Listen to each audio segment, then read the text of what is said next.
We are in Alice Springs, Australia, in the Northern Territory. Hello. Hello. I'm Aaron, and he's Christopher. And I'm Chris. And now we're doing this podcast in video. In video. So now we get to stare at your lovely faces. And you get to see us, too. Yay. Yeah. All right. We were going to do like a big introduction, and with bumpers and music, and then Aaron said no. No. But Aaron Just said no. No. No. All right. So what have we done? Northern Territory. It's one of the most remarkable places that I've ever been to. Yeah. It's it's crazy. Yeah.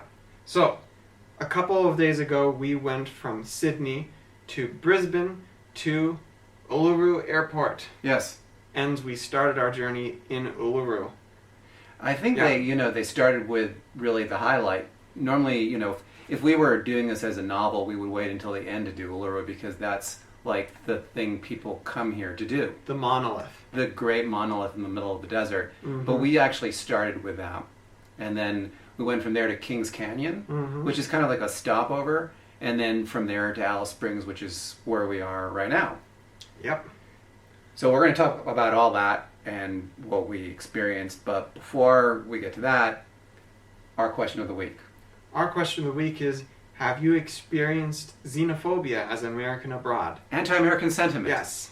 And the reason that we're asking that is because it's been one of those weeks where, American foreign policy has been a bit, how shall we say, controversial. Yeah. And so people have been emailing me a lot and asking, hey, Chris, is it safe to go abroad? Or am I going to experience any anti-American sentiment? Aaron, have you experienced any xenophobia while you've been here? No, not while I'm here, but I think the closest I came to experiencing anti-American sentiment was in Pucón, Chile. Pucón? And it was really a very strange situation. I was walking past some guy who looked pretty indigenous, and he said something in English like, "We hope you like the city," or something like that. But while he was passing, I was like, that's not xenophobia. That's not even xenophobia. That's like maybe he was being friendly to you. Well, he seems to not be very happy while he was saying it. It's like, "I hope you like the city," or something like that. You're so sensitive. Don't be so sensitive. The scariest moment for me, and I think for you too, was when we were in Turkey and some guys chased us down and kept saying, "Donald Trump, Donald Trump." But that was a while back. Mm-hmm. Yeah. That was in Izmir. Okay. So anyway, question of the week is, have you experienced any anti-American sentiment? I think people want to know that because they're planning their spring break or their summer trips right now, and they want to know if it's going to be safe. Yeah. So you might actually be able to help them figure that out. Sure. So, where are we? Tell me. Well, the Northern Territory is basically the heart of Australia. It's the Australian Outback. And it is very remote. Alice Springs is kind of an interesting place. It has a big indigenous population, but it also there are a lot of defense contractors, or I should say defense workers here, because Pine Gap is here. Mm-hmm. Pine Gap is that big it's like Australian Area facility. 51. That's right. Yeah, There's even a Netflix show about that. Mm-hmm. But all around you see these mountains, and we're going to show you some pictures of that because it is video. So you've got all these mountains that remind us a lot of Sedona. Yeah. Well, and this place they call it the Red Center, not for nothing, of course. It's red. It's very red. Yeah. Mm-hmm. And what about you? What are your impressions, Aaron? Yeah, it reminds me a lot of the Colorado Plateau. Oh, yeah. That whole region. So the Colorado Plateau, if you don't know, it would be northern Arizona, most of eastern Utah, most of western Colorado, and northeastern New Mexico. Yes. I can remember 4 states, can't I? Doing better than I am. I remember once when we were doing a video in Mount Rushmore and I couldn't remember all of the names of the presidents. That was a long time ago. I was young. That's in my defense. Yeah. In my defense. So let's talk about the places that we've been to. Yeah. I guess we should probably start with Alice.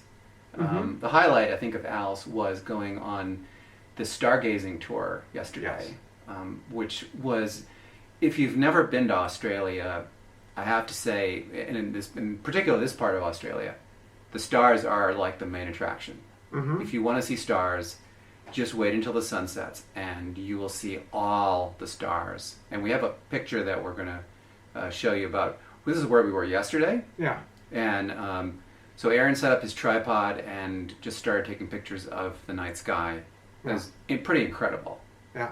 I mean, there's basically no light pollution out here. Yeah. So, and everything is brighter than normal. If you notice, during the day, it feels like the sun is... I mean, I remember you were telling me, you thought once that you had forgotten your sunglasses. That's because true. It was so bright. I was getting out of the car, and Mm-hmm. I was looking for my sunglasses because it was so bright, and I didn't realize that I was actually wearing them. That's how bright it was. Yes.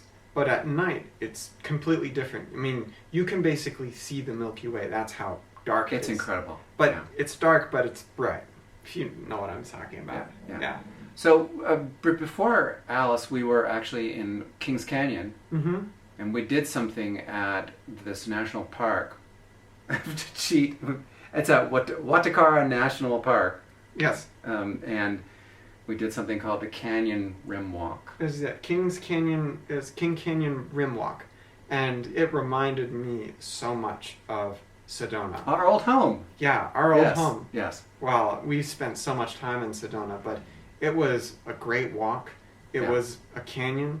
Actually, it reminded me a lot more of it was a Colorado National Monument. Yeah. Yeah. It less did. less Sedona, I mean, more Colorado National And Monument. we've lived in that Been part there. of the country as well. It's just lots of red rocks and gorges and there's a little bit of like an oasis there with some water. Yeah. Beautiful, just beautiful. I could spend weeks just hiking through there and exploring it. Here's some photos I got. Yeah, This that's one me. of Oh, you. I look very happy there. Yeah. Yeah. This is you on the initial incline because you got to get up the canyon. You can't really see it. It's very steep, so Yeah. that's why I was kind of bent over. I was trying to get up the hill. Uh, Oh wow, look at that. That's so beautiful. Yeah, it's very interesting, the texture of the rocks. And then also you see a lot of plant life here that you normally wouldn't anywhere else. Yeah. So here in Alice, it's not as noteworthy, but further on when we start talking about Uluru, there's a lot of very unique wildlife and plant life. Yeah. Like this wallaby here. This is from Alice, actually, this wallaby. Oh, actually, this is something that we saw just today. Yeah. In Alice, yeah, they have these rock wallabies, which are like tiny little wallabies. Yes. That's my ironic shot there because the wallaby is right next to the sign that says important wildlife area. It's like they're showing it off. I know. But it was really cool, these wallabies. And we got Yeah. some really wonderful, beautiful photos. Oh, look at that. Yeah. You can zoom all the way in there. And then we also saw while we were in Kings Canyon, we saw an indigenous tour of they gave us a chance to see how they live. And this is actually a picture of this is some of the food that they eat. And these are all things that are grown in the desert. Yeah. They told us not to eat them though because they were last season's fruits. This is just for display purposes only. Yeah. A lot of this plants, I mean, supposedly they didn't eat a lot of plants. It was more like kangaroos and lizards, but... Yeah, they like eating meat. Yeah, well, obvious. But yeah, they liked using these and they just like taking the juices from them. So it's fairly slim pickings out here, basically. Well, a lot of it has medicinal purposes. Mm-hmm. They like burning leaves and then inhaling the smoke. Mm-hmm. That's a thing here. Yes. And although they do, the indigenous population will go to a traditional, not a traditional, but to a Western medicine doctor. Mm-hmm. But if that doesn't work, then they use traditional medicine too, which is kind of like a fallback plan. Yeah. What did you think of Aboriginal culture? Well, I mean, what do you think of the culture? Jeez, what a question. Yeah, well, okay, well, I'll be a little bit more specific. What did you think of the Aboriginal cultural experiences that we had while we were... Was that specific enough for you? Well, I thought they were interesting experiences. I mean, I think that there's a lot of repetition with these tours. Yeah. But you get the general idea, this is the way that they live, this is what was important to them, and a lot of it just has to do with sort of the land and the wildlife and really how people related to that. Now, it's not all given on a very complicated level. Supposedly, like, if you're an elder, then you know it to know more. I mean, Yeah. but, I'm yet to hear. I don't know, because there was a little bit of secrecy. There's a lot of secrecy, actually. Yeah. And so, but, I'm not really in a position to say, like, if they say there's more, like, okay, I'll believe them. Yeah. Well, this is a good it's kind of seg to Uluru, also known as Ayers Rock, because in Uluru, this is the only picture that I'm allowed to show you from Uluru. It's a picture of you taking a picture, very meta. And the reason why is that most of the rock face is considered sacred by the indigenous population. Yeah. And so they don't want you to photograph it. And so basically what happens is if you want to go to the national park, they have restrictions, and if you don't comply with with these restrictions, if you take photographs of sensitive areas, then they'll actually kick you off the park. Yep. It's the worst that they could do. They could also try and fine you. Yeah. They're actually I've talked to some of the park rangers there, and they did get fined. I mean, ultimately, it's kind of an experience that you have to be there in person to see and understand. Yeah. But yeah, it's a very sensitive. So that's why you don't see a lot of pictures of Uluru, because the rock is actually considered sacred and unphotographable. You may not photograph it. And then if they do, if they will track you down online, and if they see a picture of a sacred area, they'll ask you to take it down. They can't force you to, but they can ask you to. So it's hard to get good, legit photos of Uluru. I remember looking at photos online beforehand, just like on Google Images and such, and I remember thinking, it's not that big of a deal. But, I wasn't seeing the whole rock. Once you get there, it's just way different. I would have thought, if you look at the photo online, I would have thought, it's just this one rock face and that's it. But really, when you walk around it, which is a 12-kilometer trek, and also it's very hot. So see. When we landed in Uluru, it was 120, almost 120 degrees, like 114 degrees. Yeah. So it was really, really hot. They do not allow people to go out during the day at this time of year. So you have to walk around either in the early morning or in the late evening. Yeah. Everyone goes in the morning, really. And, we went with a guide, but there are people who didn't have a guide. And it is pretty grueling. You have to bring water with you, and it's exhausting. After I hiked around, I went back to my room and basically collapsed in bed and slept for a while just because I was so tired. Yeah. Well, it's an interesting walk, definitely like a once-in-a-lifetime opportunity. It's a bucket list thing, It's a bucket list item.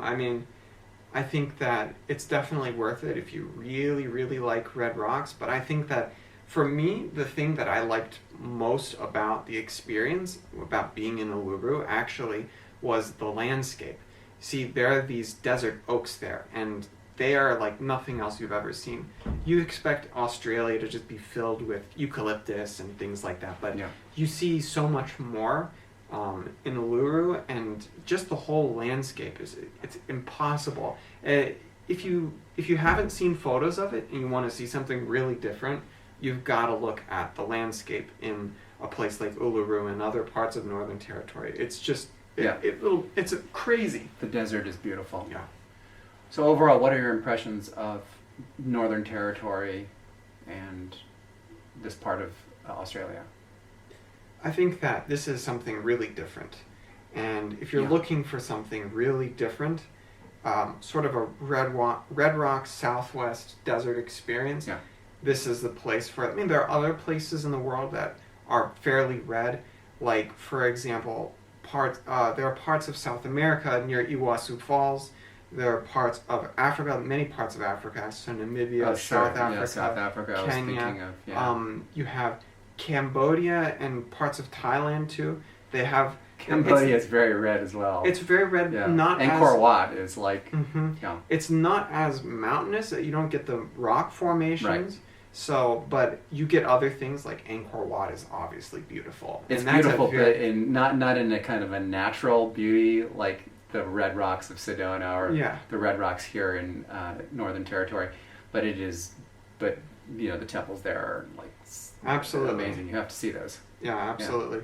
So there's a lot, but this place is unique because it has some of the best birds. So if you're some British birder out there, parrots, this is the place. This is Yeah, and sure. it also has really cool trees, really good plant life.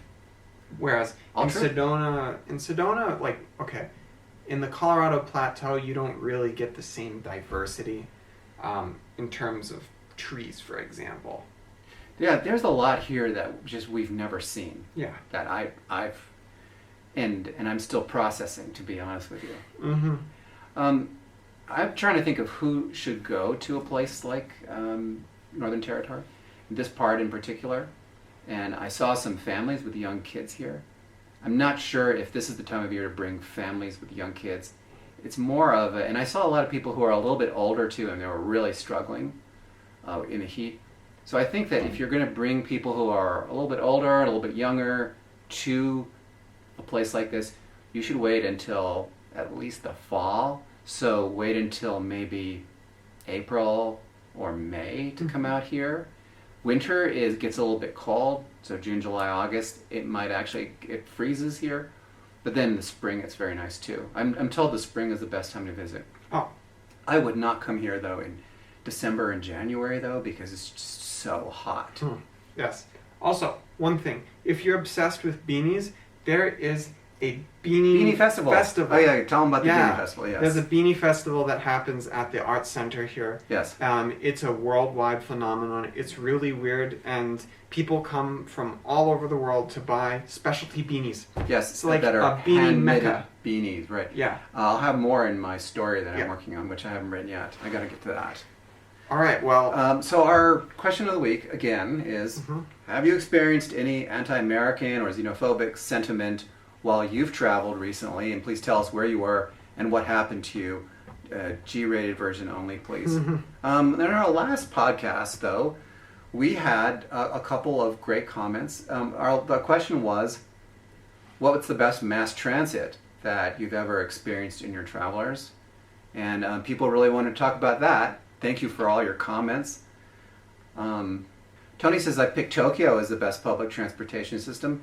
I think that we had also said Tokyo was good. I first went to Tokyo in the summer of 1975, and I went into the subway. As soon as we checked into the hotel, almost all of the stations were marked in Japanese and English, so it was sometimes necessary to do some counting and pattern matching. I've been there many times since then, and it's still the best. Yeah. I really like Tokyo, obviously. Yes. The metro is great. We're heading there soon, so we'll have more Tokyo stories. Fun. Sam says, the metro in Doha, Qatar is my favorite, inexpensive, ultra clean metro cars and stations. True that. I mean, I think... True that. Yeah, no. I think the closest that I've seen to Doha Metro in recent history for us has been actually Sydney Metro, which is really good. Now, is it as clean? It depends on the station, but definitely more expansive, more people using it.